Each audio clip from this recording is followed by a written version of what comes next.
Hey everybody, RHYS Thomas here of the RHYS Thomas Institute of Energy Medicine and the RHYS Method coaching programs. So today's tip number 4 of our 10 heart tips. And the reason we're doing this is because we've picked a theme this year for our flagship live event, the Extraordinary Power event, which is May 30th, 31st, and June 1st. The theme is heart-centered. And the reason we're doing it is because it's our most loved, it's our most beloved weekend of the year in the school. The students will tell you that of all the weekends that we offer, the heart chakra weekend, the heart-centered weekend, that's the one. That's the one that really pulls them together, really makes them understand the work, really brings that deep sense of why you're here and what you're doing here, and the courage to keep doing it. So today we're going to do tip number 4. Yesterday we talked about the soul energy in the body and how important the radiating quality of the energy is. Today we're going to talk about something a little bit more psychological.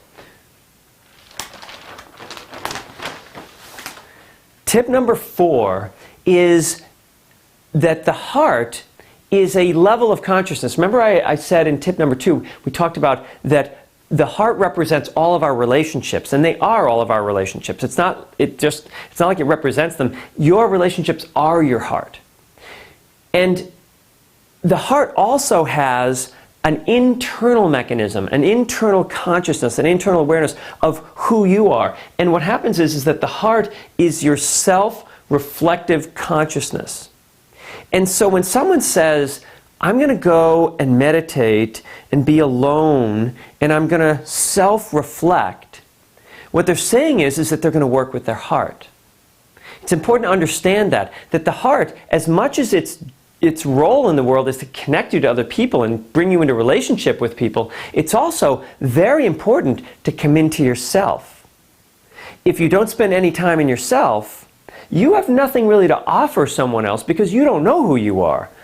And now you can discover who you are by people saying, well, gee, you're looking a little happy, or you're looking sad, and you can have those types of relationships. But the power of the heart is that it gives you the ability to self-reflect.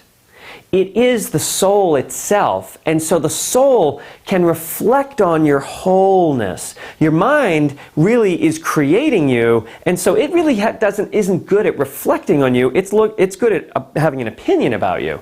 But the heart itself can self-reflect. It can feel who you are. It can sense who you are. It can sense the parts of you that you've pulled back from, the parts of you that you've rejected. Maybe what's known as the shadow, or the places where you are afraid to share yourself in relationships, or you withdraw, or you're overly needy, and you start reflecting and start realizing, oh, that's something deep within me. That's something that I need to share. It's something I need to come to terms with within me.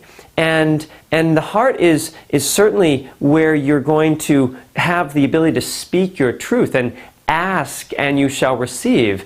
And by the nature of feeling what you truly need, by self-reflecting and then knowing what you truly need, and then going out and asking for that, remember, you've already received it because you were able to feel, in self-reflection, you were able to feel, oh, that's what I want. And the only way you can know what you want is to feel what it would be like when you have it. And so self-reflection is a very important part of the heart. And it's the beginning part of the heart in most spiritual journeys. It's where people have been doing in the lower chakras and getting out there and making life and doing a business and a job. And they get up to a point in their life where they just say, wait, there's something missing. And what's missing is themselves. And that's the beginning of self-reflection. And they start taking care of themselves more because they are willing to feel. They're willing to take a moment and feel who they are. So that was tip number 4. Tomorrow morning, I'll be back with tip number 5 in our 10 Heart Tip series. And I look forward to seeing you then.